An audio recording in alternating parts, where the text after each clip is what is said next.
Pessoal, eu me chamo Elizabeth Mustafa, sejam muito bem-vindos a este canal. Aqui nós estudamos História, Filosofia e Espiritualidade. Estamos estudando o patriarca Moisés. Este já é o terceiro vídeo. Nós já abordamos Moisés no Egito, falamos do Egito, das pirâmides, dos mistérios, do conhecimento da astronomia, do cosmos que o Egito traz e que Moisés bebeu nessa fonte de saber para construir a sua trajetória.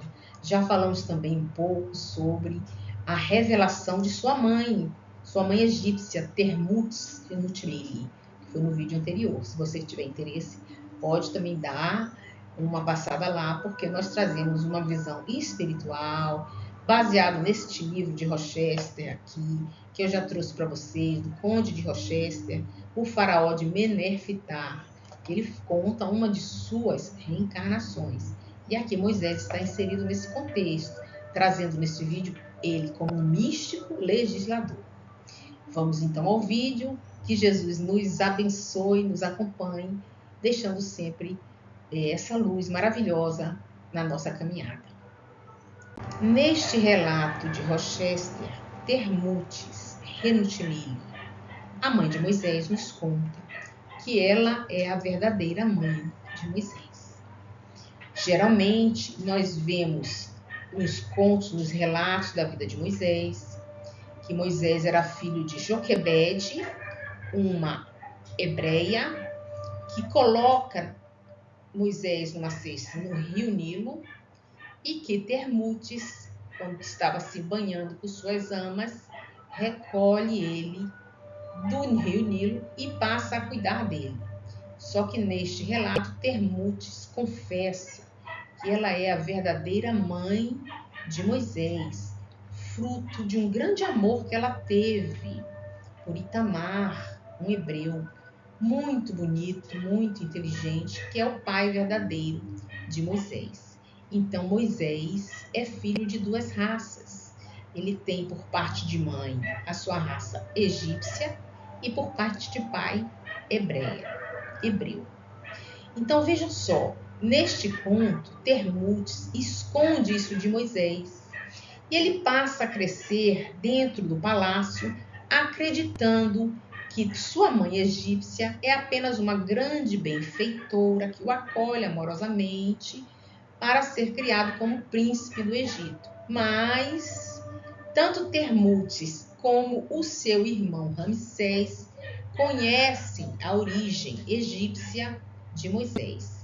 E este segredo fica guardado por muito tempo, até que quando chega às portas da morte, Termutes resolve contar para Moisés a sua origem, para que não leve esse segredo para o túmulo.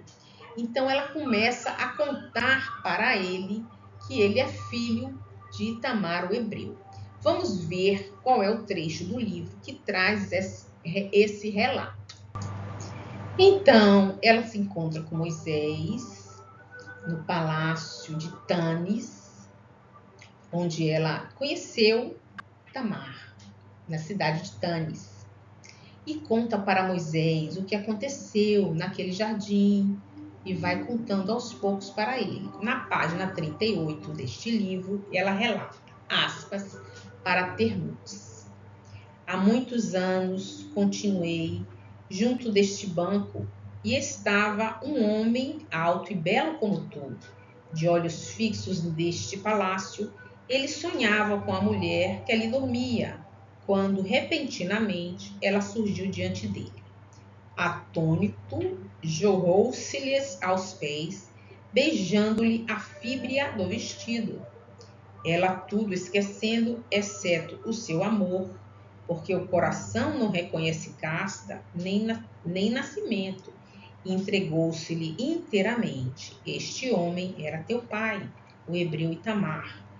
A mulher era eu, Termutes, filha do faraó. Então, a partir deste momento, Moisés sabe da sua verdadeira identidade. E ele fica muito revoltado, ele fica muito chateado porque soube que o seu pai foi assassinado a mando do faraó. Isso cresce no coração dele, esse ódio, esse rancor. E aí parte então para um desejo de vingança, que se mostra aqui neste livro também em outro trecho. Tenho aqui na página 39 um trecho da fala de Moisés ao saber que é filho de Renutmil, e que seu pai foi assassinado. E ele fala, aspas para Moisés: Ó, eu te vingarei. Ouve o que eu te digo, espírito de meu pai. Vingar-te-ei sim, não no homem, mas quebrando o jugo que pesa sobre o nosso desgraçado povo e que o faz miserável e desprezível. Lutarei por ele, dar-lhe-ei independência. O suor não mais escorrerá da fronte dos meus irmãos, na terra da servidão. Ninguém mais se envergonhará de apertar-nos a mão, e tempo virá em que todos se curvarão muito baixo diante deste povo desprezado que há de governar o mundo. Então ele promete vingança contra os egípcios. Depois que a princesa revelou a verdade ao seu filho Moisés, aos poucos ela foi definhando e terminou por desencarnar. Existe um trecho muito bonito que fala sobre esse momento de terrores. Aspas. Finalmente, uma tarde em que de novo me encontrava deitada no terraço, a inquietação que me afligia desde pela manhã transformou-se em frio glacial, invadindo-me todos os membros. Tudo turbilhonava em torno de mim, como iluminado pelas chamas de um incêndio. Depois, um choque violento me aturdiu. Ao recuperar a consciência, notei que flutuava num espaço azulado e transparente, revestida de uma túnica impalpável e nebulosa. Extenso raio luminoso, como de sol poente, incendia sobre mim, e nesta trama de luz alcança-me com espantosa rapidez. Vou para Ra, pensei. Depois o coração me confrangiu. É o julgamento, os irredutíveis juízes do reino das sombras vão pesar-me o coração e os atos. Nesse instante de temor, surgiu um luminoso ser, cujo semblante calmo e majestoso exprimia a mansidão, e falou para ela. Termutes manifestou em pensamento: antes de compareceres ao julgamento, vai reunir-te àquele que foi teu filho. Protege-o, inspira-o, que teu amor o ampare nas tentações e o auxilie a vencer a si mesmo, porque grande é a sua prova, tal é, no momento, tua missão terrestre. Então, um ser luminoso aparece para ela e diz que agora ela vai, em espírito, acompanhar a trajetória de seu filho Moisés, porque a sua missão é muito importante e ela deve dar apoio total a seu filho. E ela segue, então, acompanhando Moisés na sua trajetória. Após Moisés descobrir a sua verdadeira identidade, ele passa a defender os hebreus com muito afinco, com desejo de vingança, com desejo de libertar o seu povo da escravidão do Egito. Cada vez mais esse desejo vai crescer. E aqui, neste livro, Termutes nos mostra um trecho muito interessante que fala de um momento que vai dividir a vida de Moisés. Aspas para Termutes. Um dia, Moisés, que gostava dos lugares onde eu vivera, quis dar um passeio solitário pelo jardim do palácio.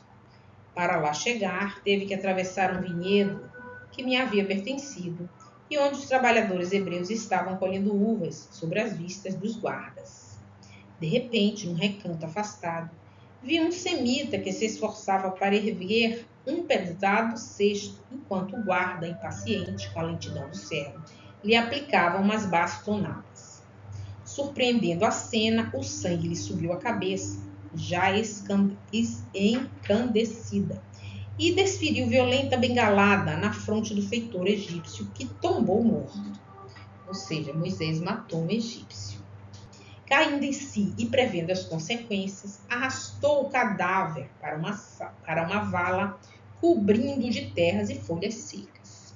Ele cobriu o cadáver, mas ele foi visto pelo egípcio Xenefres, esposo de Termutes, que não gostava muito de Moisés, que ficava muito chateado com a presença de Moisés. Então, Xenefres aproveitou dessa situação para ameaçar Moisés, e o que fez com que Moisés fugisse para o deserto. Quando Moisés se viu no deserto triste, sozinho, abandonado, sem provisões, poucas provisões, com fome, com sede, lembrou de um velho amigo que vivia na Índia, que chamou-lhe para visitar a Índia um dia. Então foi assim que ele se dirigiu à Índia milenária. Veja um trecho que ele fala sobre isso. Lembrou-se de um velho que havia encontrado em Tebas e a quem albergara. Este homem lhe havia falado de um longínquo e fantástico país, como tendo sido o berço da ciência e das leis do Egito. Lá, aquele refugiado tinha sido sacerdote, mas por causa de um crime e longa viagem, aportara em Tebas. Neste rico país, de uma fertilidade desconhecida, templos mais antigos que os do Egito guardavam documentos velhos como o próprio mundo, ciência e segredos em face dos quais os mistérios em que foram iniciados empalideciam. Então, como ele viu este momento oportuno para ir à Índia, descobrir os mistérios que existiam lá na Índia. Vale lembrar que Emmanuel nos descreve os hindus como povos capelinos, oriundos da estrela Capela, assim como egípcios e hebreus. Então, Moisés vai transitar entre esses três povos de grande sabedoria, os egípcios, os hebreus e os hindus. E foi assim que Moisés foi até a Índia, passou um tempo lá, descobriu muitas coisas da ciência, da astrologia, que faziam empalidecer o conhecimento dos egípcios. Então, Moisés foi criado no egípcio com a sua mística e vai conhecer na Índia os Vedas através dos Brahmanes. E este conhecimento vai lhe dar régua e compasso para conduzir o seu povo hebreu e para também libertá-lo das mãos dos egípcios. Vale também lembrar da citação de Moisés por este livro aqui, Os Exilados da Capela. Eu tenho 2 vídeos no canal sobre os exilados da Capela. Neste livro é citado Moisés e diz nesse livro que Moisés conheceu o livro de Enoque, porque Enoque é descendente de Adão. Enoque é da 7ª descendência de Adão. Seu livro traz muitas revelações que não foram aceitas pelos cristãos mais ortodoxos. Por isso é considerado apócrifo.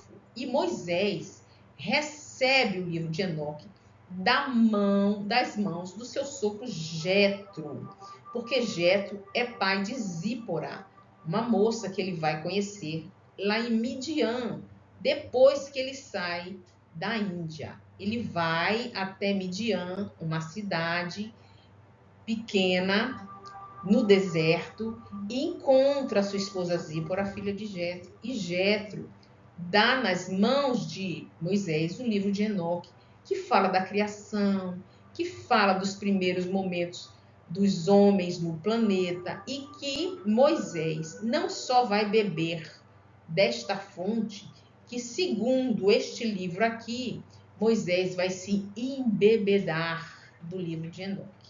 Então, vale lembrar que não só o conhecimento egípcio vem compor a trajetória de Moisés, como também o brahmanismo, os Vedas, e ainda mais o livro de Enoque. Então, Moisés é um sábio de Israel, muito completo, muito conhecedor das magias, conhecedor da hipnose, conhecedor das grandes revelações que foram muitas vezes escondidas até mesmo para nós.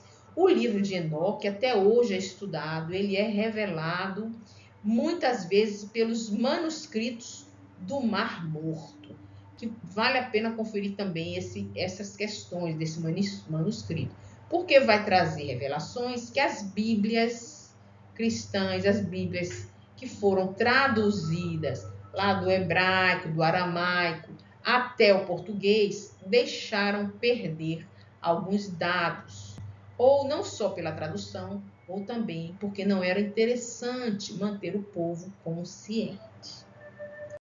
Essa imagem é o momento em que Moisés encontra a sarça ardente, que está imantada do espírito de luz iluminado, que fala para ele em nome de Deus. E eis aqui o momento da grande revelação, que nós todos reconhecemos como sagrado e verdadeiro. Neste livro, nós vamos encontrar trechos que falam deste encontro. Percebam a grandiosidade desse encontro. Aspas. Moisés aprendia a manejar as forças da natureza e foi iniciado num grau mais alto do que o conquistado no Egito, sobre os fenômenos que vós, encarnados atuais, chamais de espíritas. Então, ele foi iniciado em todo esse conhecimento que hoje nós temos, porque Kardec nos revelou. Quando pela primeira vez lhe apareceu uma visão verdadeiramente divina, prostrou-se e perguntou com fé e humildade se deveria libertar seus irmãos. E a voz celeste daquele que não desejava reinar, senão pela caridade e pelo amor, respondeu-lhe: vai, mas realiza o que pretendes pela bondade, nunca pela morte ou flagelos, nem para erguer um trono a tua ambição, mas para seres o amigo, o pai indulgente deste povo. E se for preciso, para sofrer com ele, então serás eleito e cumprirás dignamente sua missão. Vejam na fala do anjo que está aqui, na forma da sarça ardente, falando com Moisés, palavras divinas, que ele fala em consonância com os aprendizados que nós temos de Jesus. Ele fala que é preciso amar, ter abnegação e se dedicar. Ele não disse que era para matar os egípcios. Ele não disse que era para matar os primogênitos. Ele não disse que era para destruir o Egito ou qualquer coisa que fosse pelo seu caminho. Ao contrário, ele disse para que Moisés tivesse uma missão de abnegação e de amor. Vejam bem. Na sua missão de libertar os hebreus, Moisés consegue, através das 10 pragas, vocês devem ter noção, eu vou tratar com mais detalhes em outro vídeo sobre as 10 pragas. Moisés consegue tirar o povo hebreu do Egito e ele faz uma longa caminhada pelo deserto por 40 anos.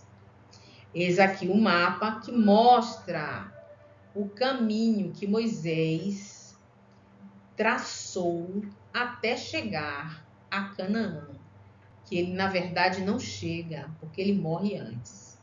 Mas ele fica 40 anos no deserto, porque o povo no deserto que foi com Moisés era um povo muito grosseiro ainda, não tinha um conhecimento espiritual, o seu nível de civilidade era muito baixo, existiam brigas, existiam revoltas, assassinatos, era muito difícil conter este povo rebelde, sem disciplina. E Moisés, acostumado com o quartel, porque ele era comandante das forças do exército, teve que agir com firmeza para conter o caos que, vez por outra, se estabelecia entre eles. Conta-nos Rochester, na página 45, que Moisés comandava milhares de escravos preguiçosos, poltrões e sempre descontentes. E segundo aqui o livro As Profecias de Nostradamus, que eu também já mostrei para vocês, na sua página 214, ele fala que o povo israelita era avarento, rebelde, volúvel, irrequieto, cometia grandes pecados de inversão e perversão sexual. Então, era um povo muito primitivo. É por isso que Moisés teve que construir leis rígidas para este povo. Leis que muitas vezes, aos nossos dias, passam até mesmo por ser absurdas, porque nós hoje temos mais depuração nas nossas leis. A humanidade já caminhou e as leis caminham, vão melhorando a partir da evolução dos povos, a partir do momento em que não precisamos mais de leis tão rígidas, as leis vão se tornando mais brandas. E neste momento, Moisés teve que agir com muito rigor para conter este povo que estava com ele. Muitas vezes, ele teve inclusive que matar algumas pessoas, como era a lei do apedrejamento. Muitas vezes Moisés mandava matar, muitas vezes Moisés cometia atos que, na verdade, não iam de encontro ao que Deus o recomendou em frente à sarça ardente. Mas foi assim que ele conseguiu levar este povo e caminhar no deserto por 40 anos. Muitas vezes ele teve que entrar em guerra com populações, porque as áreas já estavam habitadas, e ele, para atravessar com seu povo, formou exércitos para caminhar na direção de Canaã, que ele acreditava ser a terra prometida para os ancestrais Abraão, Isaque e Jacó. Ele bebeu nessa fonte dos hebreus e ele acreditava estar cumprindo as leis dos profetas.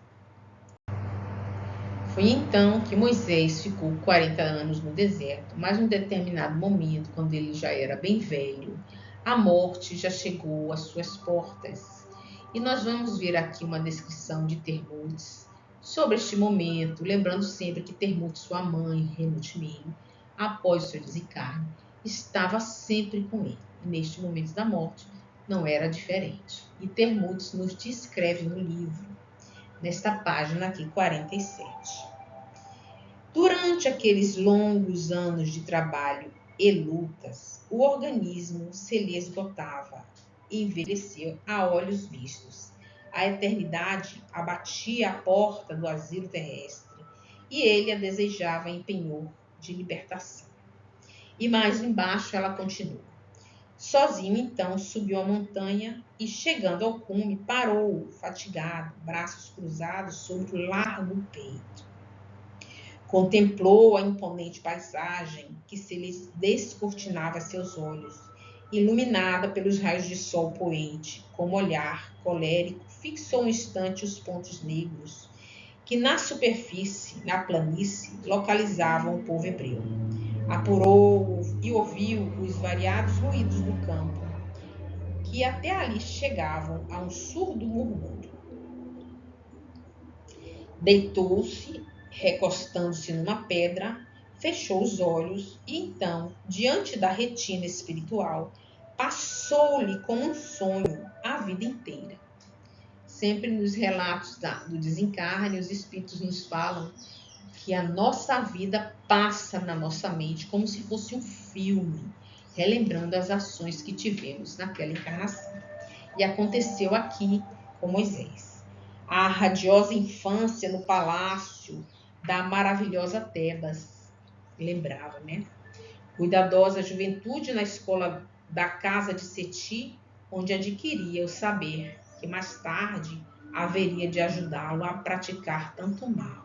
Quer dizer, descobriu ali na escola de Seti muitas formas de magia, muitas formas de hipnose que ele usou na sua trajetória e nem sempre era para o bem. E ele continua. Envolvendo um véu cinzento, o cume da montanha elevava-se à neblina da tarde. Peito oprimido, Moisés respirava com dificuldade, com olhos desmesuradamente abertos. Sua vista espiritual aguçava pelo próximo desprendimento. lobrigava na bruma cinzentada seres transparentes, entre os quais eu figurava à sua frente. Então, aos pouquinhos, ele foi vendo Termutes à sua frente, quando estava desencarnando. Na planície parecia-lhe subir uma enegrecida e tumultuosa massa. Estremeceu, ajoelhou-se com dificuldade, elevando aos céus os braços, outrora vigorosos. Do coração brotou ardente e ansiada súplica. E ele suplicou: infinitamente grande e poderoso Criador e Diretor do Universo, perdoa ao me haver servido do teu nome, da tua vontade, para satisfazer minha ambição pessoal. Não te apartas de mim, ouve minha prece. Então ele teve ali um sentimento de culpa e caiu na sua realidade de que ele tinha usado o nome de Deus, muitas vezes para satisfazer os seus anseios pessoais, a sua vaidade, o seu desejo de poder. E ele vai ali, e que aparece para ele. Mas a massa turba se aproximava, envolvendo-o nas suas vagas, qual as de um mar encapelado. Entre os milhares de seres flutuantes que a compunham, ele reconheceu o faraó Menefitá, seus guerreiros cobertos de algas e espumas marinhas. Um grupo não menos numeroso se constituíam dos egípcios vitimados no massacre dos recém-nascidos e dos seus pais. Aí o que aconteceu? As almas daquelas pessoas que Moisés matou quando atravessou no Mar Vermelho, todos aqueles soldados que morreram afogados no Mar Vermelho quando ele fechou o mar. E também as pessoas, as mães daqueles filhos que na última praga do Egito morreram pela praga da morte dos primogênitos. Estavam ali diante dele, na hora que ele morreu, pedindo para que ele fosse punido, querendo vingança. Foi então que Moisés, aturdido, perturbado, com uma culpa no coração, sofrendo, consciente dos erros que cometeu, pede a Deus que o auxilie naquele momento, com fervor, que está descrito aqui nas páginas de Rochester, ainda é este trecho. Ó Jeová, murmurou o moribundo, alivia-me e perdoa meus erros. Sempre proclamei tua grandeza e sabedoria, em teu nome ensinei o bem, reprovei o mal. Julga-me, pois, com clemência. E foi então que sua mãe fez também a sua prece. A ardente prece partiu do meu coração a favor daquele que, no emaranhado das paixões terrestres, havia dito em nome do Eterno, olho por olho, dente por dente. Mas, na hora da morte, repelia espontaneamente essa máxima. Com fé e amor, dirigia-me a esse Deus único e poderoso, que tem a clemência por apanágio e que a dispensa da mesma forma ao mais miserável escravo, como ao profeta fracassado na sua missão. Então a mãe dele faz uma prece fervorosa, o que o auxilia nessa trajetória. Lembrando sempre do Chico Xavier que nos fala: a oração das mães arromba as portas do céu. E foi aqui que Termutes fez essa bela oração para Moisés. Maravilhoso momento que nesta hora, após a prece de sua mãe e após a sua súplica, seu arrependimento, vem então o auxílio espiritual que Jesus sempre dá àqueles que estão arrependidos, buscando o seu caminho de luz, e traz esse alento, essa paz para o coração daqueles que pedem, daqueles que sofrem. Vejam um trecho maravilhoso aqui descrito por Rochester, na fala de Termutes. Aspas. Imediatamente apresentou-se uma entidade radiante de luz, circundada por um clarão cintilante, enquanto uma vibração harmoniosa que nenhum som humano poderia imitar parecia dizer: que aquele dentre vós espíritos vingadores, que não lutou contra ele senão pelo bem, despreocupado de ambição, de cálculo, de rivalidade, o julgue e o condene. Então é aquela frase que ele mesmo proferiu, quem não tiver pecado, que atire a primeira pedra. É como se ele dissesse isso, né? E aí o que acontece? Recuaram e tremeram as massas. Ninguém havia agido desinteressadamente, desde o faraó, que por orgulho e rapacidade havia perseguido o povo escravizado para aproveitar-lhe os serviços. Até os hebreus revoltados, que por inveja haviam sacrificado seus irmãos para apossar-se do lugar do chefe, condenados pela própria consciência, as sombras vingadoras empalideceram e se confundiram na bruma, enquanto um facho de fogo cortava o último laço que ligava a alma do corpo material de Moisés. Então, Moisés aqui é acolhido pela espiritualidade, porque apesar de todos os seus enganos, ele fez aquilo que ele conseguia fazer diante daquele povo tão rebelde, não é tão difícil a sua trajetória. E ele, de uma certa forma, cumpriu a sua missão, mas deixou um rastro ainda para ser resgatado em outras vidas, porque afinal de contas, Moisés é o escravo do Senhor. Ele mesmo falava: eu sou seu escravo, Senhor. Ele não é o Espírito de luz. Ele não é o Filho de Deus, assim como é Jesus. E é por isso que neste momento Moisés é acolhido por Jesus com amor e com muita sabedoria. Fique então para a nossa reflexão essa narrativa que Rochester traz, que eu vejo muita verdade nesta fala de Termutz, neste livro, porque nos mostra que as leis de Deus são leis de amor e que as leis de olho por olho e dente por dente foram leis necessárias àquele povo ainda primitivo, que precisava de leis duras e rígidas para fazer a sua caminhada espiritual. Eu vou ficando por aqui com este vídeo, e se você gostou do vídeo, curte, compartilhe e comenta, para que possamos crescer juntos. E não se esqueça, se inscreve no canal. Muito obrigada.